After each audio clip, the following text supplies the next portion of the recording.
Bonjour à tous, je suis Floriane du blog Parents Voyageurs. Avec Émilie, nous vous donnons rendez-vous 2 fois par mois pour parler voyage en famille en compagnie d'invités au parcours inspirant. Alors ne pensez plus à rien et laissez-vous porter. Bienvenue dans ce nouvel épisode. Hello, je suis ravie de vous retrouver aujourd'hui pour ce nouvel épisode du podcast de Parents Voyageurs. Donc aujourd'hui, j'ai l'immense plaisir de vous présenter Marine.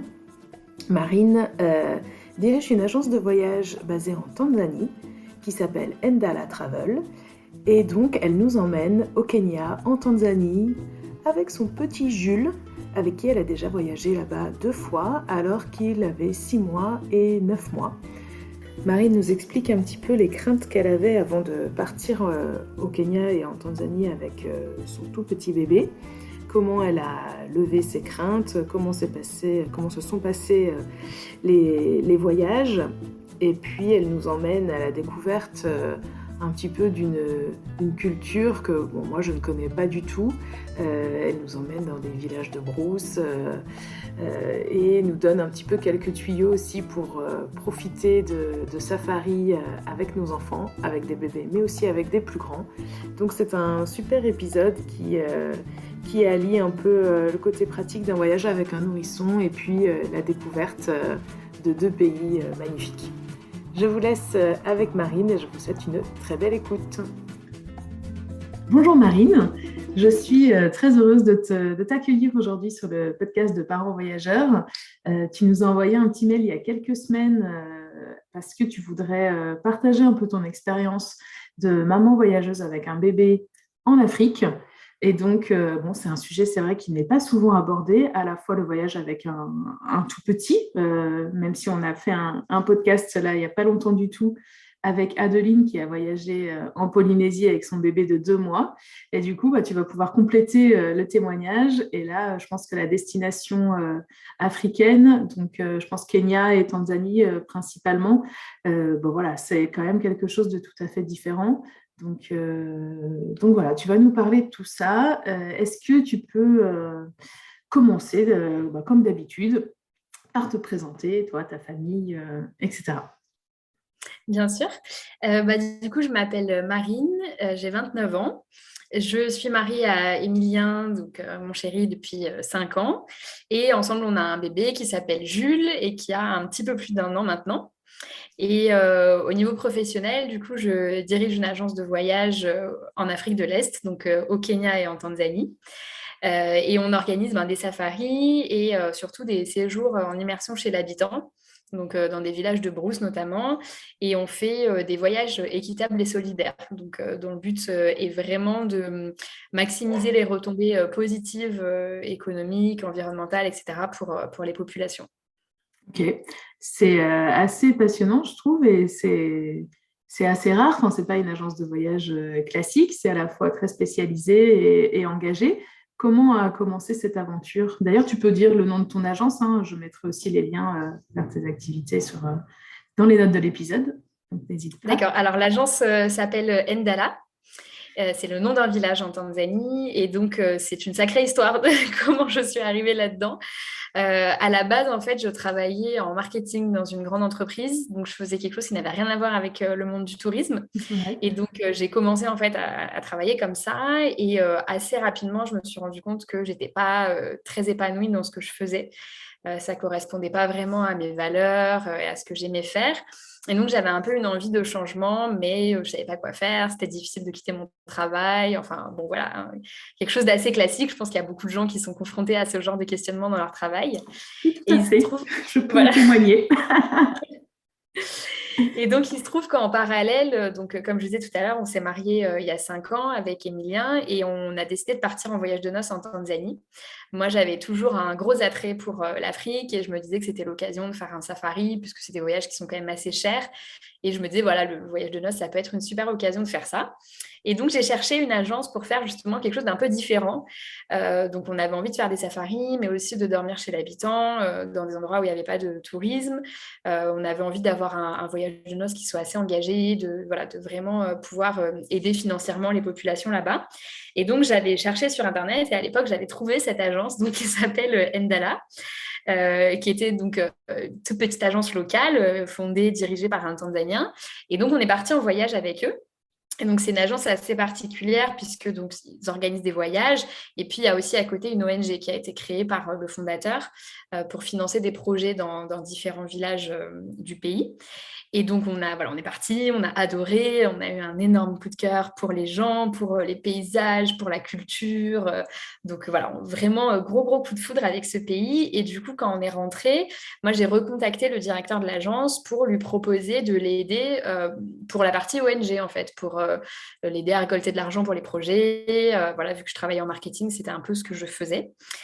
Et en fait, il m'a dit, écoute, pour l'ONG, on a plein de bénévoles et de personnes qui nous accompagnent. Par contre, on cherche quelqu'un pour reprendre la direction de l'agence.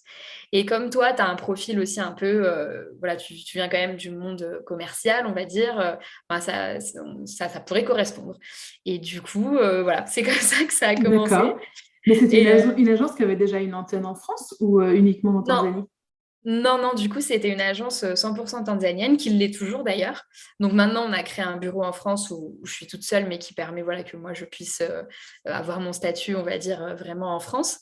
Mais ça reste une agence qui est détenue à 100% par John, donc notre directeur en Tanzanie.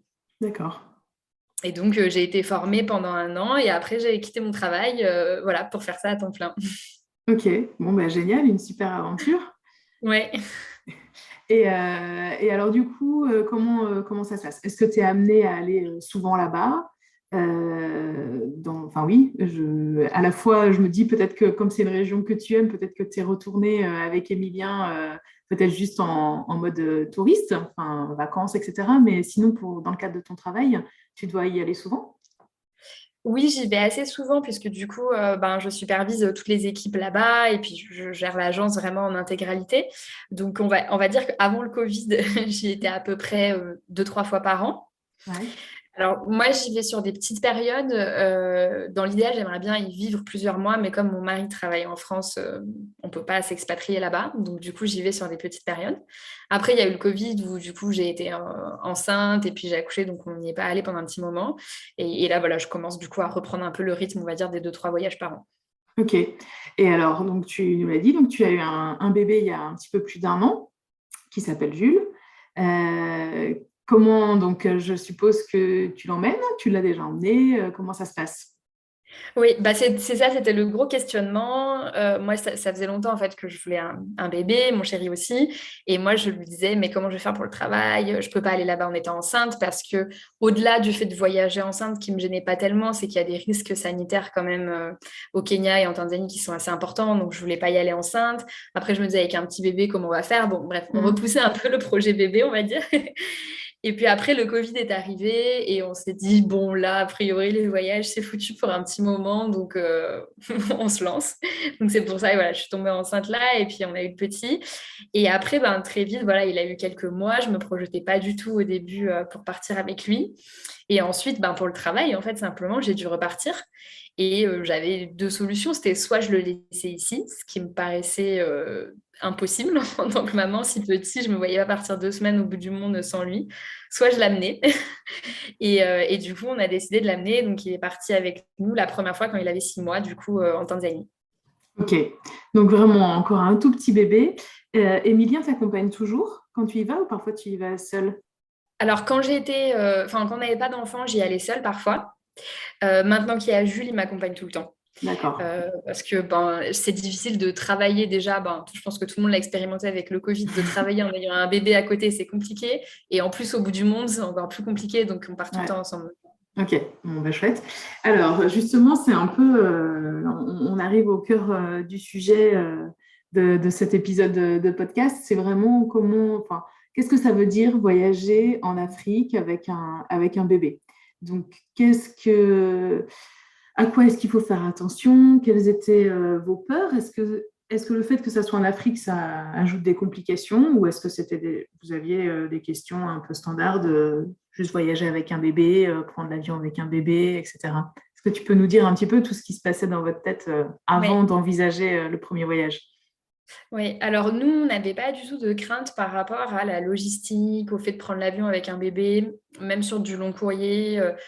au fait de devoir penser à tout ce qu'il faut emporter, les transports sur place, tout ça, c'était pas quelque chose qui nous gênait parce qu'on avait l'habitude déjà en France de voilà, de pas s'adapter trop à lui, mais vraiment de l'emmener partout, de vivre un petit peu comme avant, en s'adaptant bien sûr. Donc c'était pas tellement ça qui nous faisait peur, c'était vraiment le côté hygiène, santé, sanitaire.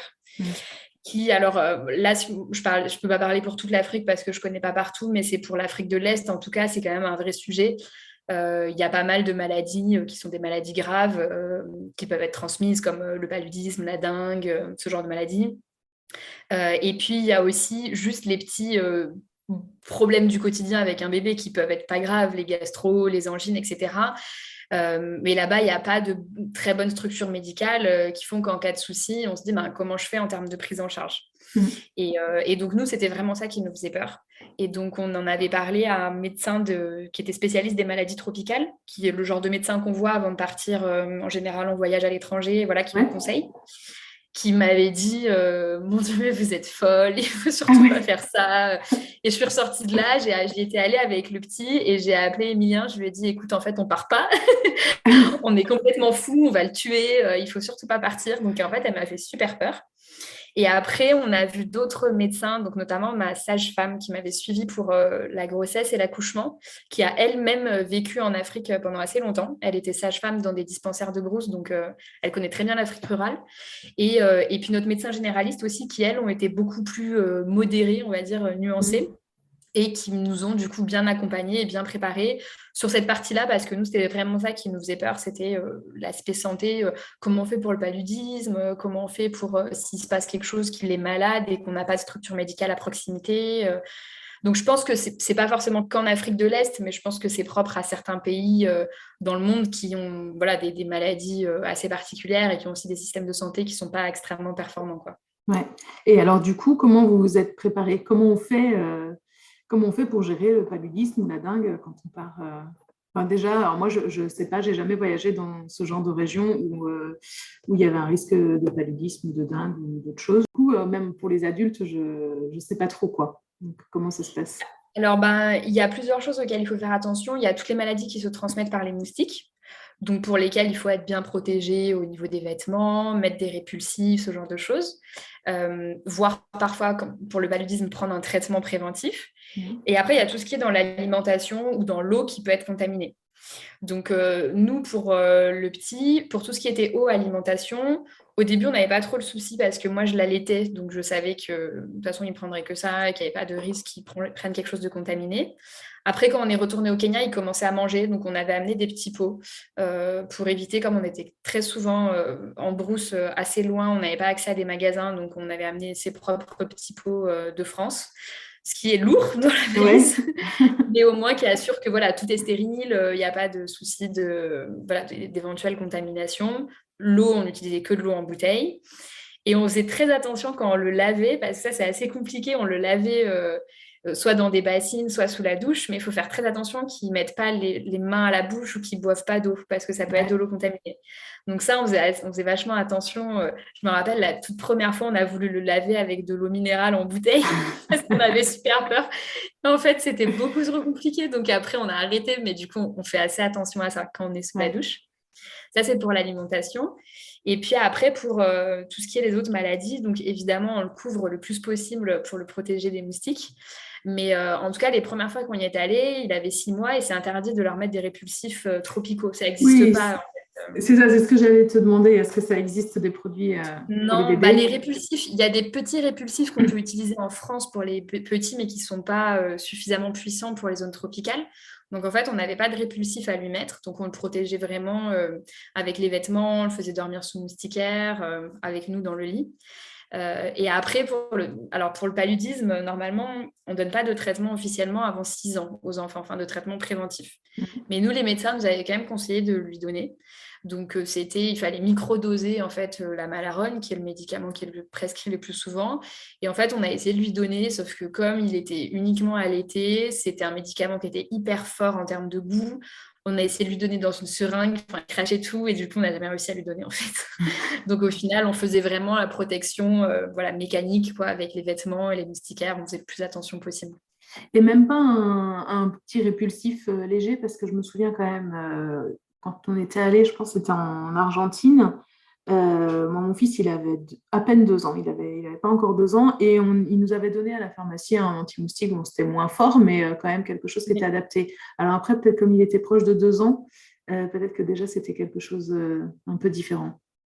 Je pense que c'est ça parce que j'avais beaucoup cherché et il me semble que le plus tôt que j'avais trouvé, c'était 12 ou 18 mois pour les Ah zones oui, bah, tropicales. peut-être. Ouais. Mais 6 mois, c'était vraiment... Non, il n'y avait que pour des... Enfin, nous, on habite dans le sud de la France, donc il y a des petits produits, en effet, pour les moustiques l'été ici, mais les moustiques des zones tropicales résistent à ces produits-là, donc c'était pas suffisant. Ok. Donc, tu nous as parlé voilà, des maladies par les moustiques, par l'eau. Est-ce que pour le deuxième voyage, est-ce que s'il avait dû manger quelque chose, ça aurait été un problème aussi, un risque peut-être de mauvaise digestion ou quelque chose? Vous avez paré au problème en prenant tous les petits pots, mais peut-être quand tu voyages un tout petit peu plus longtemps, tu ne peux pas non plus emporter 2 mois Non, non, de c'est petits sûr. pots. Non, oui, ça c'est sûr, tu peux pas. Et puis là, je pense qu'on va plus le faire maintenant, c'est parce que là, il était tout petit, il commençait à Hmm. être diversifié. Donc, c'était aussi même pour les goûts, pour être sûr qu'il mange des choses qu'il aime bien. Voilà. Mais là, maintenant, on va lui donner l'alimentation sur place. Je pense qu'il faut juste observer les mêmes règles d'hygiène que pour les adultes, c'est-à-dire éviter les aliments crus, enlever la peau des fruits et légumes, faire en sorte que tout soit le plus cuit, le plus bouilli possible. La viande, pareil, bien cuite. Voilà. Ouais. Après, je pense qu'il n'y a pas de contre-indication spéciale sur l'alimentation. C'est juste que nous, il était vraiment tout petit encore, il avait 9 mois. Et en fait, il mangeait vraiment que des purées encore. Ouais. Et là-bas, ils n'avaient pas de quoi, même parfois, ils avaient des fruits, des légumes qu'on aurait pu lui donner, mais ils n'avaient pas de quoi les mixer suffisamment pour que ce soit la bonne texture pour lui. Donc voilà, c'est pour ça que les petits pots, c'était plus pratique. Et puis là-bas, il n'y en a pas trop. Enfin, on en trouve dans les très grosses villes, mais on n'y était pas. Donc on n'en trouvait pas sur place, c'est pour ça qu'on les avait amenés. Mais je pense que maintenant, il va pouvoir manger l'alimentation plus classique, quoi. Ouais, ok. Et du coup, alors, c'est quel type de séjour vous faites quand vous allez là-bas? Alors, nous, on fait en général, avant que Jules soit là, on dormait quasiment tout le temps chez l'habitant. Donc, soit chez l'habitant dans les villages où on organise des séjours avec l'agence, soit chez nos amis, enfin les gens qu'on connaît, quoi. Et là, on le fait toujours avec Jules, mais un petit peu moins. Mais on continue quand même à aller dormir chez l'habitant dans les villages de brousse et tout ça, mais on alterne avec des hébergements un peu plus confortables. Parce que par exemple, dans les villages de brousse, parfois il n'y a pas d'eau, ou il n'y a pas d'électricité, ou il n'y a pas d'eau chaude, et du coup, c'est quand même Hmm. moins pratique avec un bébé. Donc, on alterne un peu entre ça et des choses un peu plus confortables. Et puis, on fait sinon le même type de voyage qu'on faisait avant. Donc, on a quand même continué à faire des safaris, voilà, des visites, comme on faisait avant. On adapte juste, bien sûr, les temps de trajet, par exemple. On évite de faire des trajets qui durent 8 heures. Quoiqu'au Kenya, on a quand même fait des très longs trajets. Mais on évite de faire voilà, trop long, ou on évite de sortir quand il y a trop grosse chaleur. On ne va pas faire une randonnée entre midi et 15 heures. Voilà, on adapte ça par rapport à lui, mais sinon, on a vraiment conservé le mode de voyage qu'on avait avant. Ouais, ok. Ouais, du coup, c'est peut-être même profitable pour vous, non, de ne pas faire les randonnées entre midi et 15 heures. Oui, oui, Euh, oui, carrément. Ouais, ouais, ouais. Et puis on prend plus notre temps. En fait, on a remarqué avec lui, on essaye de dormir 2, 3 nuits au même endroit parce qu'on a tellement d'affaires et tout ça qu'on se dit c'est toujours plus confortable de dormir un peu 2 nuits, par exemple, au même endroit, ce qu'on ne faisait pas avant. Et du coup, on prend plus le temps aussi de profiter des endroits, de se poser un peu, alors qu'avant, on était un peu toujours dans la course, aller à droite, à gauche, bon, et pour profiter et aussi pour le travail de l'agence. ouais. Du coup, là, maintenant, on fait des voyages un petit peu plus tranquilles. Donc, c'est vrai que c'est bénéfique pour toute la famille. Ouais, mais c'est vrai, je pense que c'est un peu ce qui se passe pour tous les parents voyageurs, en fait. Enfin, nous, on a vécu exactement la même chose, du coup, que ce soit en Afrique ou ailleurs. On voyage un petit peu plus lentement maintenant qu'on est avec les enfants. Et encore, peut-être qu'il faudrait qu'on ait de nouveau un bébé, c'est pas du tout au programme, mais pour nous ralentir, parce que c'est vrai qu'on a toujours envie de voir tellement de trucs. C'est vrai qu'on enchaîne les étapes, etc. Mais malgré tout, les enfants nous ont fait un petit peu ralentir le rythme. Et c'est plutôt pour un bien, je trouve. Donc, Oui. je suis pas sûre qu'on aurait été capable de le faire juste de nous deux. Mais grâce à eux, c'est vrai que c'est assez bénéfique finalement de prendre un petit peu plus le temps. Ouais, c'est vrai. Et puis nous, comme on travaille en même temps, c'est vrai qu'on est souvent Ouais. à se dire, faut qu'on aille à tel endroit faire une réunion, faut qu'on aille visiter des hébergements à tel endroit, faut qu'on voit.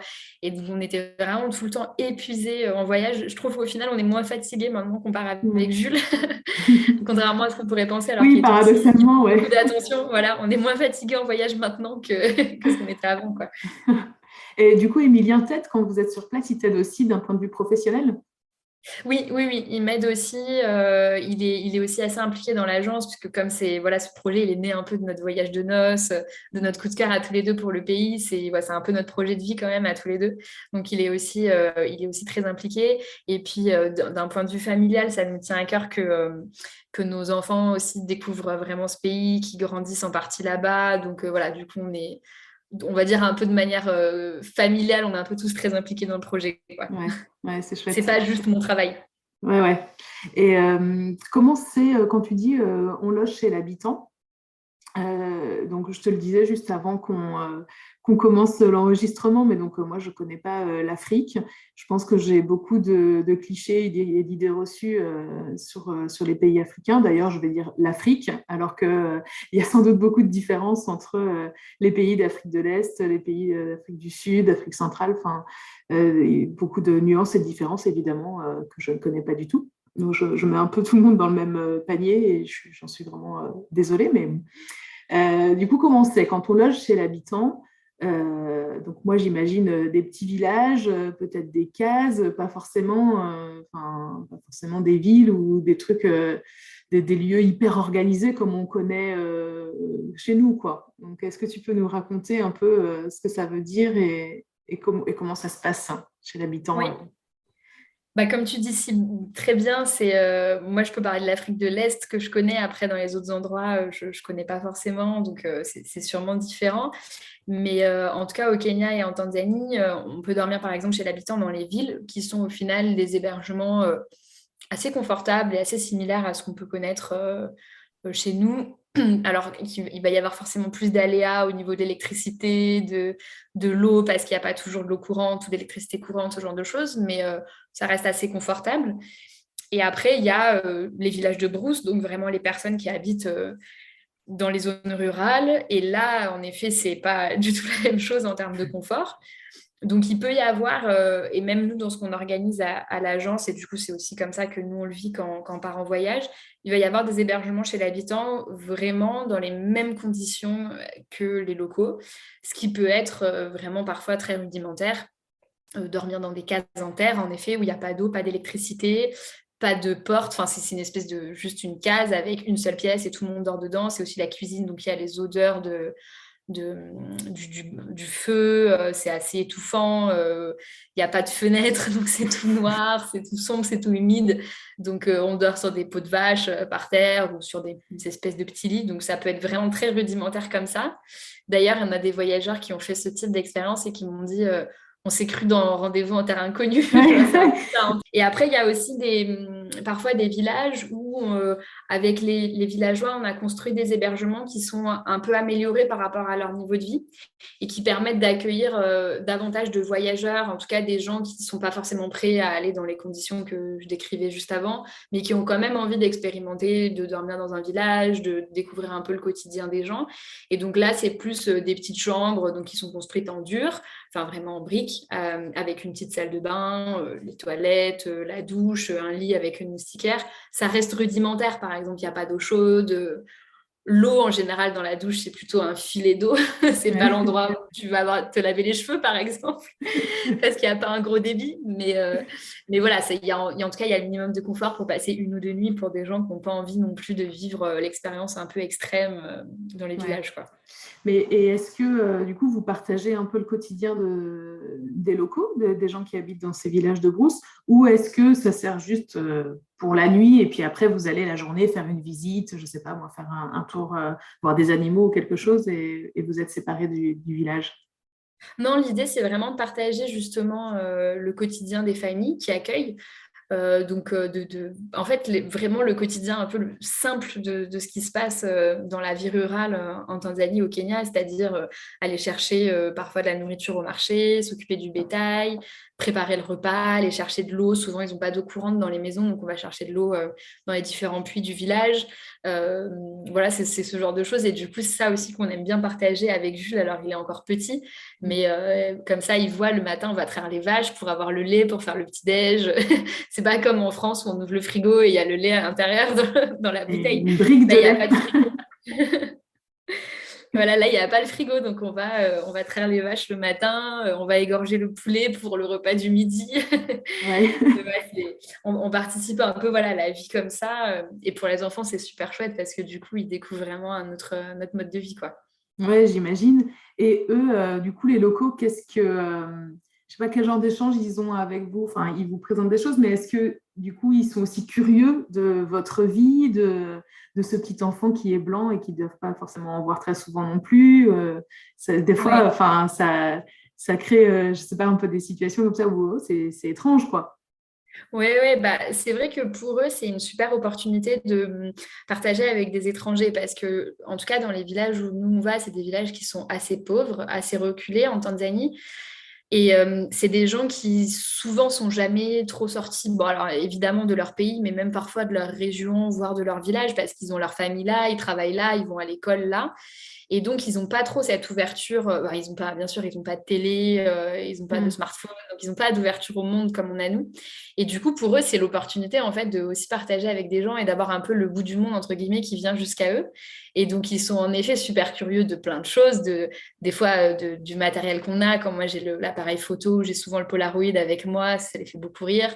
Et puis, ils sont curieux de notre mode de vie. Par exemple, quand on était avec Jules la première fois, on avait emporté sa poussette pour se promener. Et donc, on était dans le village avec la poussette et ça faisait rire tout le monde parce que franchement, en Tanzanie, il y a peu de bébés. Je ne crois pas avoir déjà vu des bébés vraiment tanzaniens dans des poussettes. Ils sont tous Ouais. portés avec le tissu, en fait, ce qu'on appelle le Ouais. kanga. Ils sont portés sur le dos.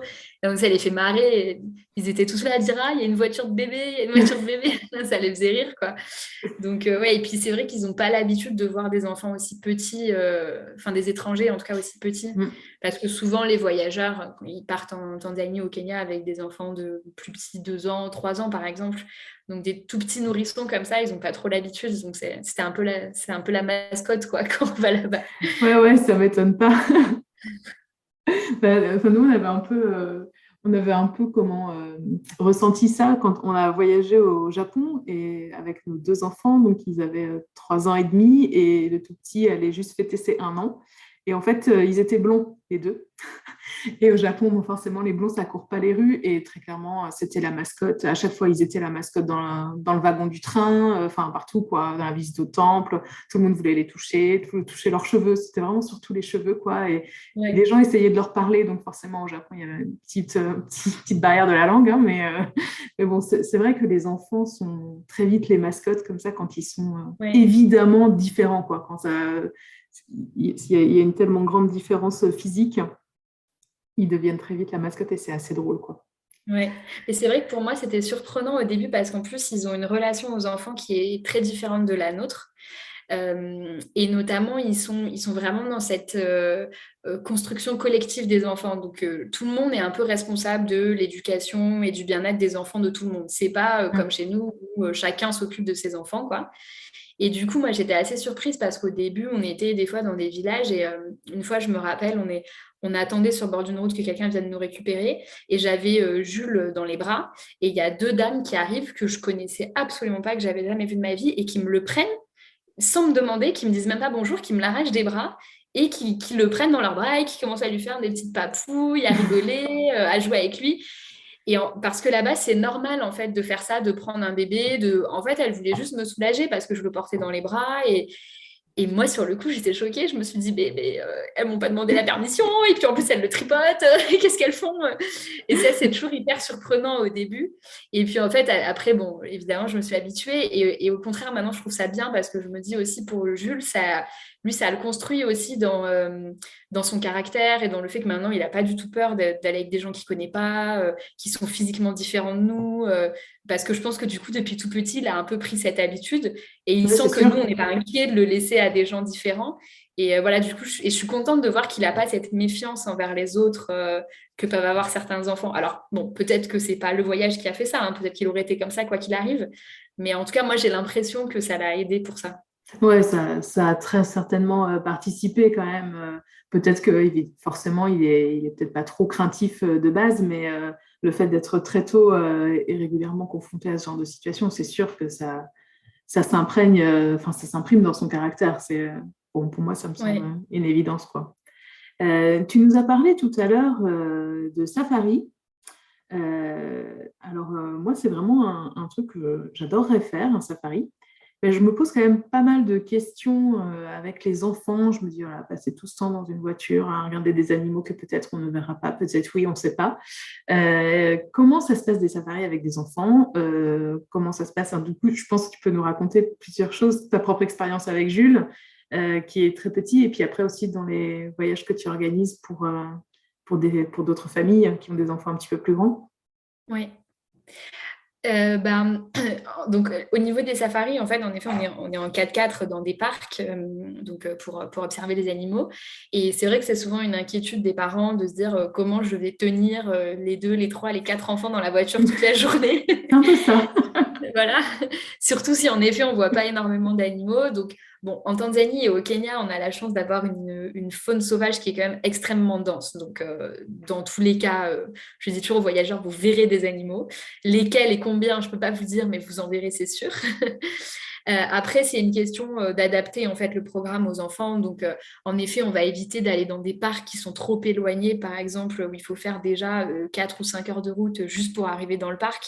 Enfin, en tout cas, pour des enfants qui ne sont pas très friands de routes trop longues, on va éviter ça. Mm. Et après, pendant le safari, on peut tout à fait couper les moments de safari. Moi, je recommande souvent aux voyageurs qui sont avec des enfants assez petits de dormir dans le parc. Donc, on prend un lodge à l'intérieur du parc, ce qui permet que, par exemple, ils partent faire un safari, je ne sais pas, le matin. Le midi, il va faire assez chaud, tout le monde en a marre. Ils peuvent rentrer au lodge, dormir, enfin faire la sieste, se reposer, peu importe. Parfois, il y a des piscines, ils peuvent se baigner. Puis ensuite, repartir en fin d'après-midi. Donc ça c'est des choses qui permettent justement de bien s'adapter aux enfants et de ne pas les obliger, entre guillemets, à rester de 7h à 18h assis dans la voiture.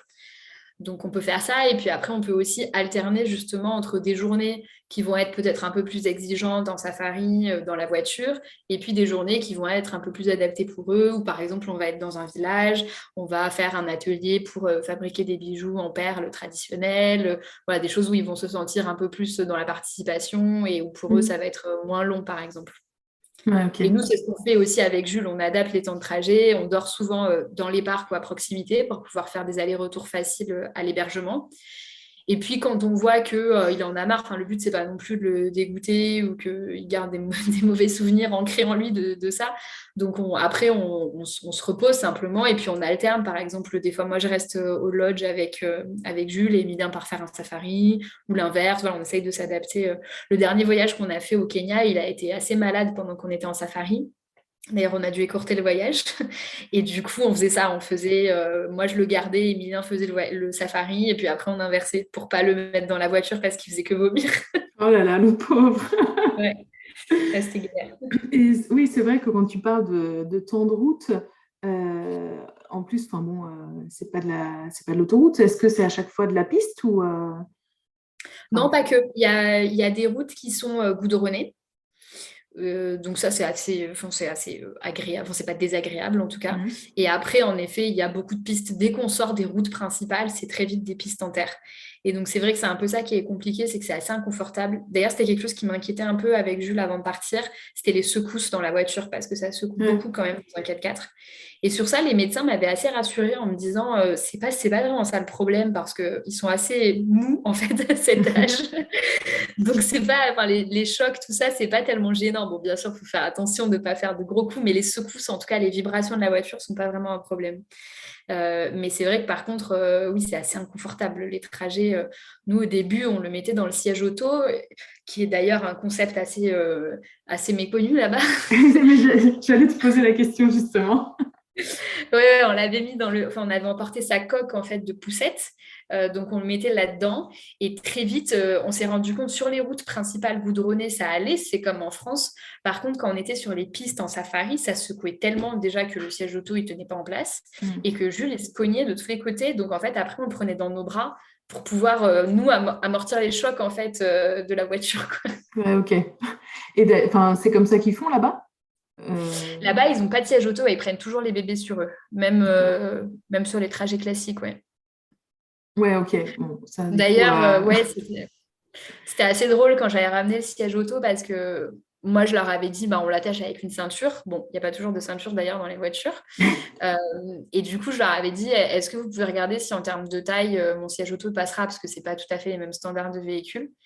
Et en fait, ils avaient tellement pas l'habitude de savoir à quoi ça ressemblait un siège auto qu'ils m'ont dit oui, oui, on va aller voir un garagiste pour voir comment on peut monter ce truc dans la voiture. C'était vraiment, c'était toute une installation, quoi. Alors après, c'est pareil, je pense qu'il y a des pays d'Afrique où c'est pas comme ça, où c'est plus développé. Et puis même, par exemple, à Nairobi, la capitale au Kenya, il y a quand même des sièges auto. Mais en Tanzanie, en tout cas, là où on était la première fois, il y avait beaucoup de régions où ils n'en avaient jamais vu, quoi. Où ils voyaient pas ouais. l'intérêt d'ailleurs. Oui, alors après, c'est vrai que peut-être que sur une piste, si tu n'arrives pas à bien accrocher le siège, en effet, Ouais. c'est peut-être plus dangereux. Le siège devient finalement un élément de danger Ouais. pour la sécurité de ton enfant. Par contre, sur une route un peu classique, je pense que la Oui, sécurité du siège auto bah oui, oui. a été prouvée, quoi. Mais... Le problème qu'on a eu, en fait, c'est que du coup, on l'a sorti du siège auto pour les safaris, pour justement le garder dans nos bras et que Mm. ça amortisse mieux les secousses. Et du coup, après, il ne voulait plus retourner dans le siège Ah ouais. auto. Et donc, il criait très fort, il pleurait très fort jusqu'à ce qu'on le reprenne dans les bras.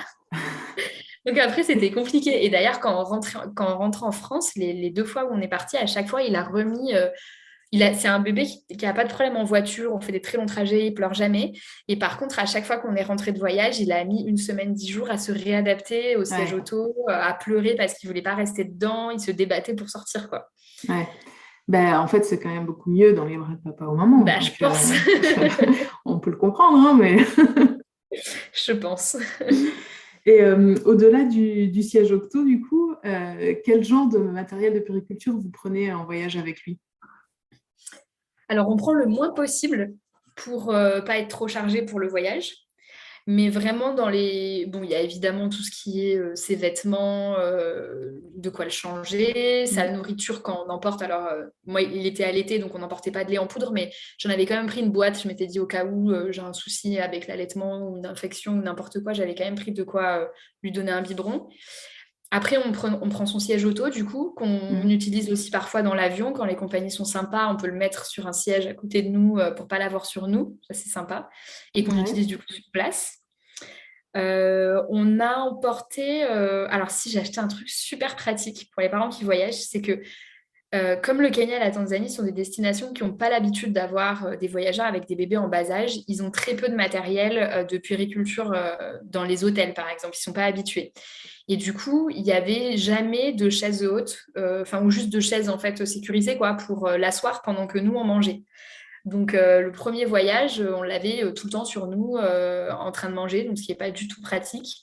Et donc, ce qu'on a fait, c'est qu'on a acheté, c'est comme un petit sac qui s'accroche en fait sur une chaise classique Mm. en tissu et qui fait, avec une petite ceinture, et ça fait entre guillemets chaise haute portable. Et c'est pliable et c'est un petit sac qui fait 10 cm sur 10 cm. Donc, ça, c'est assez pratique. Et du coup, ça, on l'emporte partout maintenant, parce que quand il n'y a pas Ouais. de chaise haute, au moins, tu peux quand même l'attacher quelque part. Tu le fixes sur n'importe quelle chaise, du coup? Oui, c'est ça. Tu accroches, en fait, tu fais glisser sur le dossier de la chaise. Et Ouais. ensuite, il y a oui, des sortes de petits harnais qui le maintiennent et qui évitent qu'il D'accord. tombe, quoi. Alors, c'est pas autant sécurisé qu'une chaise haute, bien sûr. S'il se jette de tout son poids, je pense qu'il peut basculer. Mais Oui. en tout cas, ça le tient assis, surtout quand ils sont petits, c'est assez pratique. Ouais. Donc, on a ça. Et puis après, on avait acheté un truc qu'on m'avait recommandé, mais qui nous a jamais servi, qui est une tente, justement, une petite tente moustiquaire pour le Ouais. faire dormir. Un peu comme les tentes de seconde de chez Mm. Decathlon. mais vraiment tout petit, adapté pour les bébés et avec moustiquaire intégré. Sauf qu'en fait, il a toujours voulu dormir avec nous quand on était en voyage, donc on l'a jamais utilisé. Mais je pense que maintenant qu'il est plus grand, il va dormir dedans. Donc ça, c'est assez pratique et ça se plie, en fait, ça se met au fond du sac, ça prend vraiment pas de place. Donc ça, c'est pas mal aussi. Pareil, dans les hébergements, ils n'ont pas toujours des lits bébés et tout ça. Ouais. Donc ça, c'est pas mal. Je trouve que c'est assez utile. Mais du coup, tu lui mets un petit matelas quand même, ou alors il est quasiment à même le sol Bah, moi, du coup, les premières fois où on l'avait fait, je l'avais posé sur un lit classique et je Ah oui, l'avais ok. posé par-dessus sa petite tente, en fait. Ouais, ok. Parce que le matelas qui est intégré, il doit faire 5 millimètres, hein, donc c'est quand même pas Ouais. très confortable. Donc on Ouais. le posait en fait sur un lit classique. D'accord. Bah oui, oui, bonne idée. Voilà, après on emporte quelques jouets. Bon, la première fois, on n'en avait pas trop pris parce qu'il avait 6 mois, donc il jouait pas tellement. Maintenant, on emporte quelques jouets pour l'occuper un peu dans l'avion ou dans les trajets en voiture qui sont un peu longs. Et voilà, après, c'est vrai que des fois, il y a des gens qui me demandent, pour la première fois quand on était parti, qu'il était petit, qu'il avait 6 mois, ce qu'on avait emporté. Et je disais, je pense que de toute façon, à cet âge-là, quand il y a les bras de papa et maman, il ne peut pas manquer grand-chose après. De quoi le nourrir. Et voilà, après, c'est bon, quoi. Oui, oui, moi, c'est ce que je dis aussi souvent. De toute façon, à cet âge-là, tout son univers tourne autour de ses parents. C'est ça. Donc, si ses parents vont bien, ils sont à côté de lui, en fait, il va aller très bien.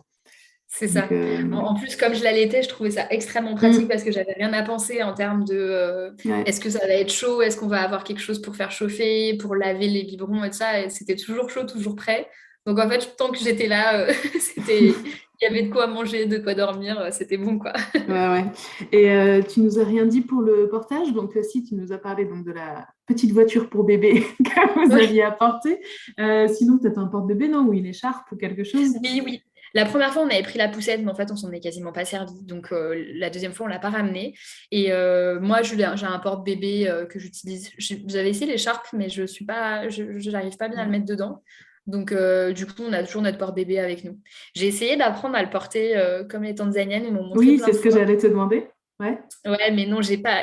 Alors, je pense que soit j'ai pas la technique, soit j'ai pas les hanches faites de la même façon. Peut-être. Et en fait, il glisse tout le temps et je trouve ça pas agréable du tout.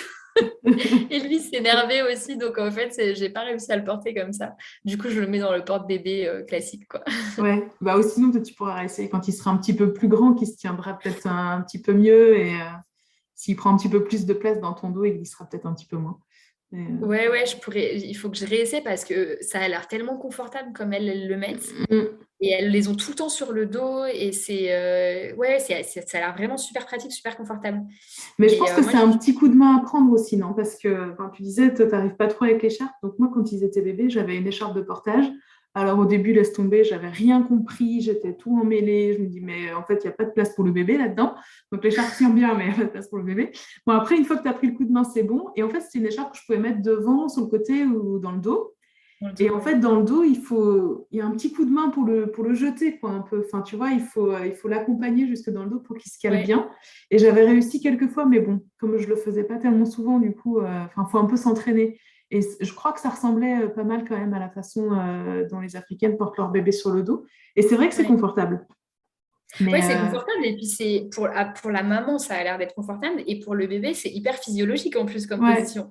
ouais, Parce ouais. que nous, on est toujours en train de chercher justement les porte-bébés les plus physio possibles, mais elles, avec juste le tissu, elles arrivent à le caler d'une manière, pour les hanches et tout, c'est hyper physiologique, quoi. C'est super bon Ouais. comme position. D'ailleurs, ils dorment souvent sur le dos, ils sont super bien Hmm. installés, quoi. Ouais, C'est trop ouais. chouette. Et puis le tissu, en plus, là-bas, il coûte rien, quoi. Ça coûte 2 $ pour avoir un tissu énorme pour le faire. C'est vrai. Ouais, ouais, ouais, Ouais, ça parce coûte. Alors que que nous, on paye des porte-bébés non, mais physiologiques qui coûtent une fortune. Mais même le tissu, si tu as envie de t'en faire un à l'africaine, Mm. imagine, tu t'achètes un grand morceau de tissu, mais ça coûte hyper cher en fait le tissu. Donc, Le plus souvent dans les tissus qu'on appelle les kangas, qui sont des tissus traditionnels de l'Afrique de l'Est. Et ouais, c'est des tissus qui s'achètent sur des marchés vraiment pas chers et elles le coupent en deux et hop, elles le mettent sur le dos comme ça, c'est hyper confortable, quoi. ouais, ok. Est-ce que le fait de partir là-bas avec Jules, est-ce que ça a changé quelque chose pour ton travail, pour ta façon d'envisager les séjours que tu organises? Je dirais pas que ça a changé dans la manière d'organiser les voyages, ça a plus changé sur la manière dont je peux maintenant comprendre les inquiétudes des parents qui partent avec des enfants en bas âge, mieux comprendre aussi comment adapter le rythme pour les enfants. Donc je pense que sur ça, je comprends mieux maintenant. Après, j'ai pas forcément changé la façon d'organiser les voyages parce qu'on avait déjà pour les familles des rythmes assez souples. Mm. Mais oui, je pense que du coup, je suis plus compréhensive avec les voyageurs et j'arrive mieux à les conseiller parfois, ils me demandent quel matériel emporter. Ben, du coup, maintenant, j'ai testé pas mal de choses. Donc, du coup, Ouais. je peux davantage les conseiller. Ouais. Et pareil, avant, j'en avais qui me disaient on veut partir avec notre enfant qui a 1 an, 1 an et demi. Et moi, ça me paraissait petit. Et je me disais, mais est-ce que vraiment il va pouvoir faire des safaris? Et voilà, et maintenant que moi, je l'ai fait, je vois vraiment comment ça se passe et je peux mieux les conseiller. Ah oui, donc tu te disais 1 an, 1 an et demi, oh là là, c'est peut-être un peu tôt, puis finalement, toi, tu l'as emmené, il avait 6 mois. Ouais, ouais, ouais, finalement, ouais. Ouais, ouais. Écoute, on arrive tout doucement à la fin de l'épisode. Est-ce que tu aurais peut-être des conseils à la fois aux familles, enfin, aux jeunes parents qui ont un bébé, mais aussi peut-être aux familles qui hésitent un peu à partir en Afrique avec leur enfant d'ailleurs ou pas, j'ai envie de dire, parce que Ouais, si on a une crainte, c'est pas forcément que pour les enfants. Qu'est-ce ouais, que bien tu sûr. pourrais conseiller? Bah, déjà, leur dire que l'Afrique n'est pas un pays et que souvent on a peur parce qu'on a entendu qu'il y a des zones où il y a des enlèvements, qu'il y a des zones où il y a des attentats, qu'il y a des zones en guerre, mais ça reste des toutes petites parties de l'Afrique et l'immense majorité de l'Afrique reste quand même stable et très belle à visiter. Donc renseignez-vous bien sur les pays et pas toute l'Afrique est comme le Mali ou comme le Sud-Soudan. Donc il y a beaucoup d'endroits qui sont Ouais, très stables parce que moi j'ai souvent cette question-là de voyageurs qui ont peur au niveau de la sécurité qui me demandent Daesh et tout ça en Tanzanie, mais il y a pas de terrorisme, par exemple, en Tanzanie. Donc, voilà, bien se renseigner sur les pays et se dire que c'est pas, l'Afrique n'est pas ce qu'on voit dans les médias la plupart du temps, malheureusement. et où est-ce qu'on se Euh, renseigne quand tu dis bien se renseigner sur les pays? Auprès des ambassades? Enfin, moi, je pense qu'il y a un site que je consulte auprès assez des souvent, c'est... ambassades, Ouais, déjà sur le site de France Diplomatie ouais, c'est du ça, ministère c'est des Affaires celui que je étrangères, il y a consulte. déjà les zones sont classées en fonction des niveaux de risque. Donc en y allant, on se rassure en voyant que quand même l'immense majorité de l'Afrique n'est pas en rouge, quoi, n'est pas Mm. interdite pour les voyages. Ça, et puis après se renseigner auprès d'experts, j'allais dire d'agences ou de personnes qui vivent sur place. Pour les agences, plutôt des agences locales, enfin des gens qui connaissent vraiment le terrain, parce que les agences qui sont généralistes connaissent pas forcément le détail de la situation de chaque pays, la situation politique ou géopolitique de chaque pays, mais se renseigner voilà, auprès de gens qui vivent sur place, auprès d'agences expertes. Je pense que ça, c'est déjà quelque chose qui est important. Et puis après, si c'est la santé, l'hygiène, la santé qui fait peur, comme c'était le cas pour moi quand je suis partie avec le petit, bien s'entourer d'un point de vue médical. Donc moi, en France, j'avais demandé à la pédiatre de Jules si je pouvais avoir son numéro de téléphone perso. En fait, ça me rassurait de me dire, si on sait jamais, il y a un problème, je peux la joindre Mm. n'importe quand. Et je lui avais dit, je vous promets que je ne vous appellerai pas, mais est-ce que je peux avoir votre numéro? Bon, j'ai fini par l'appeler au Kenya quand il était très malade. Mais donc voilà, ça me rassurait par exemple d'avoir son numéro. Et j'avais aussi demandé à des amis sur place avant de partir au Kenya et en Tanzanie, de me donner les numéros des pédiatres qui étaient recommandés dans les différentes régions où on allait, les numéros des hôpitaux. Et voilà, je me disais, bah, écoute, s'il y a quelque chose, moi, ça me rassurait de me dire, tu as le numéro du bon médecin, tu sais que tu peux appeler, t'inquiète pas. Voilà. J'avais souscrit une assurance aussi, d'ailleurs, avant de partir, qui permettait de faire de la téléconsultation avec des médecins en France. Ouais. Voilà, alors, bien sûr, avant d'avoir Jules, je ne pensais jamais à ce genre de choses. Mais voilà, pour Jules, j'étais plus inquiète. Et du coup, ça, c'était des choses qui me rassuraient vraiment. Et j'avais emporté, bon, bien sûr, tous les médicaments. Il pouvait se passer n'importe quoi. J'avais tout. J'avais tout sur moi. Pareil, pour moi, j'emporte, je crois, une boîte de Doliprane, quoi. Et pour Jules, j'avais 200 médicaments différents au cas où.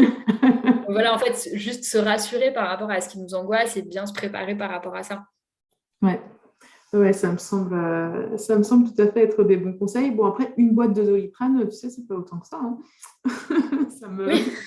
ça me semble pas complètement déconnant. Et d'ailleurs, tu nous as pas dit comment ça s'est réglé, cette histoire où il était vraiment malade et il vomissait, etc. Enfin, Alors, en fait, c'était quand on était au Kenya, mais il était déjà malade avant de partir. On devait partir le samedi matin et le vendredi, il a commencé à vomir, à être vraiment pas très bien. Et moi, en tant que mère indigne, je me suis dit, bon, ça va passer, on va partir. Donc le lendemain, on a fait les 12 heures de vol pour aller au Kenya où il n'a fait que vomir dans l'avion. Il était vraiment pas bien et c'était la première fois en fait qu'il était vraiment malade. Et donc nous, on était un peu perdus parce que tu vois, la première fois que ça t'arrive, tu te demandes si c'est grave, qu'est-ce qui se passe. Ouais. Donc quand on est arrivé, on n'était pas très serein. Puis on s'est dit, on va commencer le voyage, on va voir comment ça évolue. Et en fait, ça n'a fait qu'empirer. Donc on faisait un safari dans la réserve de Masai Mara. Il faisait 32 degrés. C'était horrible pour lui. Il faisait que vomir. Il s'alimentait quasiment plus. Donc là, on a commencé à avoir peur de la déshydratation. Les médecins m'avaient beaucoup prévenu par rapport à ça en me disant là-bas, il peut être très vite déshydraté, ça peut être très grave, il faut faire attention. Donc j'essayais de l'allaiter le plus possible, de lui donner de l'eau, mais en fait, il vomissait tout. Et donc, on est revenu dans une ville un peu plus proche de Nairobi. Et là, il a commencé à avoir 42 fièvres. On lui donnait du Doliprane pour la première fois et ça ne baissait pas. Donc, j'ai appelé sa pédiatre justement en France qui m'a dit envoyez-moi des photos parce qu'en plus, il avait des plaques sur le corps. Je me disais qu'est-ce qui se passe? Bon, il se trouve que c'était la fièvre et donc elle m'a recommandé de lui donner plus de Doliprane, enfin plus fréquemment, ce qu'on a fait. Et la fièvre tombait toujours pas. Donc, elle m'a dit, écoutez, moi, je vous laisse encore 4-5 heures. Si la fièvre ne baisse pas, je pense qu'il faut mieux rentrer en France. Donc, nous, on s'est dit, on va quand même aller voir un médecin à Nairobi. Donc, on est allé dans un très bon hôpital voir apparemment un excellent pédiatre. Et là, on a été assez catastrophés parce qu'en fait, il n'a rien regardé. Il ne savait pas ce qu'il avait. Il a voulu nous donner un traitement qui était interdit en France. Enfin, moi, j'ai cherché, bien sûr, sur Internet. Quand il m'a dit, on va lui donner ça, j'ai regardé vite sur Internet. Et il y avait marqué que depuis, je ne sais plus quand, c'est interdit de donner ça en France aux bébés. Donc, je me suis dit, oh là là, c'est quoi cette catastrophe? Et donc, du coup, on lui a dit, bon, est-ce qu'il est apte à prendre l'avion? Il nous a dit oui, je pense que ça va le faire. Alors, déjà, on n'était pas très rassurés. On a dit, mais qu'est-ce qui peut se passer? Il a dit, en fait, le risque, c'est que comme la fièvre ne baisse pas, il pourrait éventuellement avoir des convulsions. Ce qui est pas bon pour un bébé. Et moi, c'était la première fois qu'on me parlait de ça. Donc, je lui dis, mais s'il a des convulsions, il se passe quoi dans l'avion? Il me dit, bah, faut faire un atterrissage d'urgence. Et moi, j'étais en train de me dire, mais attends, je me fais, tu sais, le schéma de vol. Je me dis, donc, on va remonter le Kenya. Après, on va passer au Sud-Soudan. Après, on va passer en Éthiopie. Enfin, on va pas faire de toute façon des atterrissages d'urgence dans ces pays, tu vois. Donc, on savait pas trop. Puis finalement, on a quand même pris la décision de rentrer. Donc, on est rentré du coup plus tôt que prévu. Et en fait, on est allé voir sa pédiatre en France. Il n'avait rien de grave du tout. Il avait une angine et une otite, ce qui pour un bébé est absolument pas Oui, commun. c'est pas grave, quoi. C'est pas grave. C'était pour ça qu'il vomissait, du coup, parce que l'angine le faisait vomir. Sauf que, en fait, les médecins là-bas l'ont pas vu et ils nous ont laissé prendre l'avion avec une otite a priori assez sévère, quoi. Et c'est vrai qu'au retour, il a fait que pleurer dans le vol et tout. Il vomissait. On se dit, mais qu'est-ce qu'il a? Et la pédiatre m'a dit, mais pourquoi vous avez pris l'avion avec l'otite? Et je dis, bah en fait, le pédiatre l'a pas vu, quoi. Donc voilà, c'était rien de grave, mais après, c'est ce qu'on s'est toujours dit. On s'est toujours dit avec mon mari, on voyage avec le petit, mais on sait qu'on ne prendra aucun risque. On est dans des pays qui ne sont pas forcément toujours très adaptés en termes de structure sanitaire, voilà. Donc, on y va, on le fait, mais on sait que s'il y a le moindre doute, on s'en fout, on rentre, quoi. Et là, du coup, bah, c'est ce qui s'est passé au Kenya. On est rentré 4 jours avant la date prévue, quoi. Ouais. Et c'est ce que tu recommandes, du coup, aux familles voyageuses, à qui, les voyageurs, j'ai jamais eu ce genre de problème avec des voyageurs parce que je pense que des voyageurs avec un bébé malade vont pas partir. Donc, je pense qu'on a fait une erreur en partant alors qu'il était déjà malade. Je crois qu'on serait parti aussi si ça avait été nous. Oui, merci, tu me rassures. Ouais, je suis à peu près dans le même niveau d'indignité maternelle. Ouais, je m'en suis tellement voulu quand je le voyais là-bas avec 42 fièvres. Je me disais, mais je suis tellement une mère indigne de l'avoir emmené. Non, donc c'est jamais arrivé à des voyageurs. Après, je pense que parfois, on a des voyageurs qui sont tombés malades, enfin des adultes qui sont allés dans des structures sur place, qui les ont très, très bien pris en charge. Parfois, ça se passe très, très bien. Mais en effet, après, si on a des doutes à un moment et qu'on ne le sent pas, je pense qu'il vaut mieux rentrer. Je pense qu'il faut faire ce avec quoi on est à l'aise. Moi, pour moi, si ça avait été moi, je pense que je me serais sentie de rester sur place. Mais là, c'est difficile. C'est un bébé, il ne parle pas. On ne sait pas à quel point il a mal, à quel point il est fatigué. On ne sait pas où il a mal. Et donc, c'est assez difficile, en fait, de savoir. Je pense que peut-être s'il avait été plus grand, on aurait moins paniqué. On serait peut-être resté. Mais là, en sachant pas trop ce qu'il avait, on s'est dit, il vaut mieux rentrer. Et je pense de toute façon, c'est ça qu'il faut se dire, avec un bébé, il y aura forcément des aléas et des aventures pendant les voyages. Tu peux pas tout maîtriser. Et voilà, l'important, c'est de faire ce qui te rassure, ce avec quoi tu es à l'aise et tu es bien. Et maintenant, quand on repart, je me dis ça, je me dis, tu vois, ce qui t'inquiète, c'est les maladies. Le pire qui puisse se passer, c'est qu'il tombe malade. Et tu feras comme la dernière fois, tu rentres. Et puis voilà, tu vois. Et ça se passe bien, en fait. Ouais, mais je pense que c'est un bon conseil que tu donnes. Enfin, t'en donnes deux, en fait. Faites en fonction de ce avec quoi vous êtes à l'aise, de vos propres limites, de vos propres craintes. Donc, préparez mieux le terrain là où vous avez plus de craintes. Et le deuxième conseil, c'est faites-vous confiance, en fait. Faites confiance à votre instinct. Si vous le sentez, ça va le faire. Si vous le sentez pas, ben, en fait, tant pis, c'est dommage, mais c'est pas si grave d'écourter un voyage et de rentrer, quoi. Donc, il faut faire selon son instinct. Et d'ailleurs, je pense, dans le podcast, là, on a eu plusieurs témoignages de ce genre-là. Par exemple, des voyageurs qui partaient en famille à vélo ou même à pied sur des longues durées. Où est-ce qu'on s'arrête dormir, etc. Ils font confiance à leur instinct parce qu'en fait, tu peux pas tout exactement préparer, tu peux pas tout exactement connaître dans les zones, etc. Et s'il y a un endroit que tu sens pas trop, bah, tu t'installes pas là, en fait. Et Ouais. souvent, c'est un peu les conseils qui reviennent des familles C'est vrai que j'ai voyageuses. déjà entendu ce genre de conseils aussi d'autres voyageurs avec des enfants ou pas d'ailleurs. Mais c'est vrai que Mm. je pense qu'avec son enfant, il faut vraiment faire comme on le sent. Et moi, je me sentais pas très bien parce que quand on a pris la décision de rentrer, du coup, on a prévenu nos familles et tout ça quand on rentrait. Et je pense, ou même des amis, j'ai dit à des copines, on rentre, machin. Et je pense que les gens, en étant en France, me disaient, mais attends, Marine, détends-toi, il a juste de la fièvre, il vomit, c'est pas grave. Et en fait, tu as envie de leur dire, oui, mais t'es pas à ma place, je suis entre guillemets au bout du monde par rapport à ma maison, je ne parle pas la langue, alors je parle anglais, mais expliquer des symptômes à un médecin en anglais, c'est pas, je me sens pas aussi à l'aise qu'en français. Les structures médicales sont pas aussi bonnes. Et c'est vrai que tu vois, je sentais que les gens me poussaient un peu à me dire, attends, ne panique pas, ne rentre pas maintenant. Et non, je pense qu'il faut se faire confiance et se dire, c'est moi qui suis sur place, c'est mon enfant. Là, je juge que la situation est pas, je suis pas à l'aise avec ce qui se passe. Donc, je me fais confiance. Et c'est vrai Ouais. que les gens m'ont dit, mais attends, mais tu vas pas repayer un billet pour rentrer. J'ai dit, bah, en fait, si, je prends pas, là, je le sens pas, donc on rentre. Et je pense qu'en effet, tu as raison. Les autres parents aussi ont raison. C'est qu'à un moment, c'est toi qui es sur place, c'est toi qui vis la chose. Tu as un Ouais. instinct en plus, encore plus, je trouve, quand tu es parent. Et il faut le suivre, quoi. Donc, quand tu sens pas quelque chose, il faut pas le faire. Faut pas se Ouais. forcer. Ouais. Et puis après, si ça devient une question financière parce que tu dois repayer un billet ou etc., on peut aussi bah, du coup prendre une assurance en fait quand on sait Oui, qu'on est peut-être pas à l'aise avec ce genre de choses, que c'est une crainte qu'on a dans le voyage. Bah, en fait, ça s'anticipe, ça se prépare et du coup, on peut complètement. partir beaucoup plus serein. Il y a des assurances voyage qui sont très bien faites. Donc toi, tu en avais une, tu Ouais. disais tout à l'heure pour de la téléconsultation, mais il y a aussi des packs qui existent pour le rapatriement. Et puis même sans Oui, parler d'assurance spécifique, on a aussi beaucoup de choses qui sont assurées avec une carte Visa, quand on achète des oui. billets d'avion avec une carte Visa. Donc voilà, ça permet aussi de se rassurer et de se dire, OK, je ne vais pas juste dépenser tout l'argent que j'ai prévu pour mes prochaines vacances dans 6 mois, un an, ça sera déjà Ouais, grillé. Voilà, que, bien que sûr. vous puissiez juste écouter votre propre instinct et voilà, le feeling du moment sans se poser des questions Bien matérielles sûr. trop encombrantes, quoi. Et c'est vrai, alors nous, au final, on l'a pas payé le changement parce que comme c'était encore les conditions Covid, on pouvait changer les Ah oui. vols quand on voulait. Donc en fait, on a pu changer sans frais. Mais en effet, sinon, j'avais pris l'assurance. Et ça, vraiment, je dirais que je recommande. Avant, je voyageais jamais avec une assurance. Bon, ce qui est pas bien parce que bon, on dit que les cordonniers sont les plus mal chaussés, ce qui était le cas. Je ne voyageais jamais avec une assurance en tant qu'agent de voyage. Et en fait, maintenant, je l'ai pour le petit. Et vraiment, ouais, c'est super bien parce que tu dis, tu as besoin d'aller quelque part à l'hôpital, tu as besoin de rentrer, tu ne te poses pas 10 000 questions, quoi.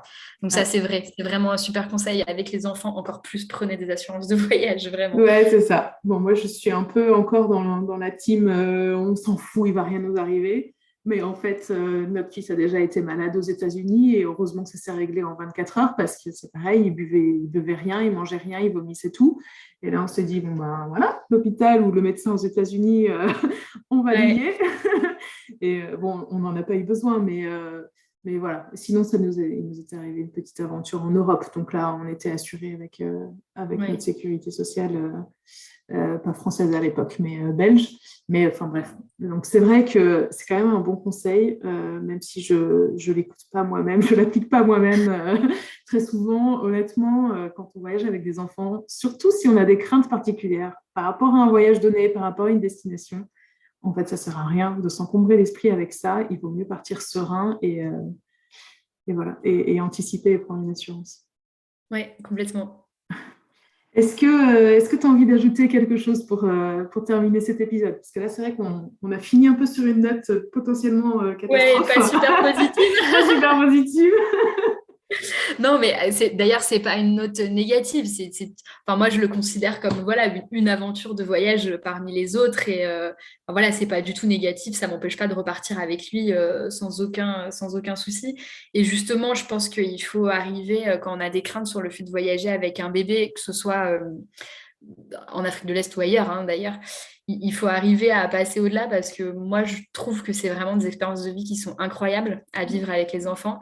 Et souvent, on me dit, oui, mais tu sais, il va pas s'en rappeler. Alors, non, c'est sûr que le lion qu'on a vu dans le parc du Tarangire en train de boire, il va pas s'en rappeler, visuellement en tout cas. Et encore que je lui fais des super albums photos de chaque voyage pour quand il sera grand. Mais bon, non, c'est sûr que c'est pas dans sa mémoire en tant que souvenir. Mais par contre, je suis persuadée que les expériences qu'on vit, comme elles nous construisent à nous en tant qu'adultes, elles le construisent aussi à lui en tant que bébé. Et je suis sûre que voilà, toute cette adaptation qu'il a maintenant, cette flexibilité, cette ouverture d'esprit, elle se construit dès le plus jeune âge. Et c'est pas parce qu'il n'aura pas de souvenirs visuels de son voyage au Kenya quand il avait 9 mois que ça n'a servi à rien. Et ça, j'en suis vraiment persuadée. Je trouve que c'est des superbes expériences de vie pour eux, qui les aident à se construire, et aussi pour nous en tant que parents. Moi, j'apprends beaucoup de leur façon d'éduquer les enfants là-bas, et on s'en inspire beaucoup avec Emilien aussi pour la façon dont on s'occupe de lui, ce qu'on fait en France. Et voilà, je trouve que ça nous construit en tant que parents, ça les construit en tant qu'enfants.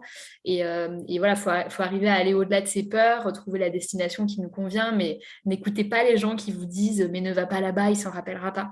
C'est sûr qu'il s'en rappellera pas, mais par contre, ça le construit en tant que personne, c'est certain. Oui, ça le construit. Et puis, sur le moment, en fait, vous vivez un moment familial génial. Et donc, bah, pourquoi s'en priver, en fait? Parce que sinon, tu fais strictement rien de 0 à 3 ans avec ton enfant, juste sous Ouais, prétexte qu'il ne s'en souviendra plus. Donc, en fait, ça n'a pas de sens. Donc, si ouais, tu as envie de vivre une aventure et que pour toi, l'aventure, c'est d'aller dans un pays où, enfin, il n'y a même pas besoin d'aller loin, hein, d'ailleurs, mais partir en vacances, découvrir des choses, et ben surtout, faites-le avec vos enfants. On s'en fiche qu'il s'en souviendra plus parce que vous vivrez des moments superbes en famille. Et puis, en effet, je suis convaincue comme toi que ça participe à la construction de l'enfant et à la construction du parent, ouais, aussi. C'est vrai, on ne le dit pas tellement souvent, mais après, enfin, moi, j'ai souvent un peu envie de prolonger cette bulle de voyage parce qu'on vit un peu différemment. Et une fois qu'on rentre à la maison, j'aime bien, enfin, c'est pas facile, hein, parce qu'on a toujours des contraintes. Bon, bah, toi, tu n'as pas encore la contrainte de l'école, mais bientôt. Et voilà, il y a les contraintes de l'école, du travail, enfin, je sais pas, il y a tout un tas de codes dans la société qu'on retrouve et en fait, dont on peut s'affranchir quand on est ouais, en voyage. Ça apporte beaucoup de liberté et donc c'est toujours très chouette d'essayer de prolonger ça une fois qu'on rentre. ouais. Bah, je ressens pareil que toi. Moi, j'ai un peu l'impression qu'on est toujours schizophrène entre quand on est là-bas et quand on est ici. Mm. Je pense que même pour Jules, on est des parents complètement différents quand on est au Kenya, en Tanzanie et quand on est en France. On n'a pas la même éducation avec lui, on n'a pas la même façon de tolérer ou de pas tolérer certaines choses. Et c'est vrai que je le vois et ça nous inspire énormément. Parfois, tu vois, je pense que comme tous les parents, on débat avec mon mari de est-ce qu'on aurait dû laisser faire ça ou pas, est-ce qu'on doit dire non pour ça, est-ce que bon, chacun a ses propres débats. Et tu vois, souvent on se dit, ils auraient fait quoi, tu penses là-bas, Ah comment ils ouais, l'auraient géré, et tu vois, et ça nous inspire aussi parce que ici, on est dans une société où même si chacun a sa propre manière d'éduquer son enfant, il y a quand même des normes, il y a quand même des choses qui sont communes à beaucoup de familles, enfin, juste dans l'éducation, dans ouais. l'héritage qu'on a et qui là-bas sont complètement différentes. Et du coup, c'est vrai que ça nous inspire aussi. On essaye de mettre un peu de ça dans son quotidien, quoi, dans son éducation. Ouais, bon, bah, en tout cas, tu nous as fait voyager là pendant une petite heure. Moi, je suis prête à prendre mes billets là. Je, je- Tu as bien je- vu. je vais redescendre, je vais quand même en parler à mon mari. Je vais lui dire c'est quand les prochaines vacances. Non, mais en tout cas, merci beaucoup pour ton témoignage, pour ton expérience, de nous avoir fait voyager dans ces pays que, à titre personnel, je ne connais pas et dont on a, je pense, pas souvent parlé sur le podcast, peut-être jamais. Donc, c'est une chouette découverte. Donc, vraiment, un grand merci, Marine. Et puis, bah, je vous souhaite de très belles prochaines aventures avec Jules.